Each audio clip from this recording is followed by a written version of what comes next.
గంటల సమయంలో దుండగులు కారులో వచ్చారు. వెంట తెచ్చుకున్న గ్యాస్ కట్టర్ సాయంతో ఏటీఎంను ధ్వంసం చేశారు.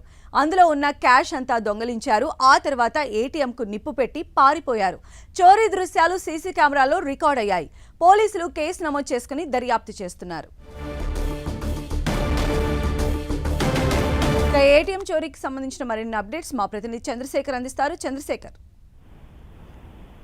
సంజయ్, సూర్యాపేట జిల్లా హుజూర్ నగర్ లోని లింగగిరి రోడ్ లో ఉన్నటువంటి ఎస్బీఐ ఏటీఎం లో అర్ధరాత్రి చోరీ ఘటన కలకలం సృష్టిందని చెప్పవచ్చు. అందులో దాదాపు 20 లక్షల వరకు అమౌంట్ ఉందని చెప్పి అధికారులు చెప్తున్నారు. ఆ 20 లక్షల అమౌంట్ అంటే అందులో ఉన్న అమౌంట్ మొత్తం కూడా 2:30 సమయంలో, రాత్రి 2:30 గంటల సమయంలో ఒక ఫార్చునర్ వెహికల్ లో వచ్చినటువంటి దుండగులు ముందుగా అక్కడ ఉన్నటువంటి గ్యాస్ కటర్ ద్వారా అక్కడ మొత్తం కటింగ్ అంటే ఏటీఎం ని కట్ చేసి ఆ తర్వాత అందులో ఉన్నటువంటి నగదంతా కూడా అపహరించారు. ఆ తర్వాత వేలు ముద్రలు కానీ ఏమీ దొరకకుండా ఉండేందుకు ఆ ఏటీఎం మిషన్ లో ఆ నిప్పు పెట్టి అక్కడి నుంచి వెళ్ళిపోవడం జరిగింది. అయితే మనం సీసీ ఫుటేజ్ లో కూడా క్లియర్ గా కనిపిస్తుంది.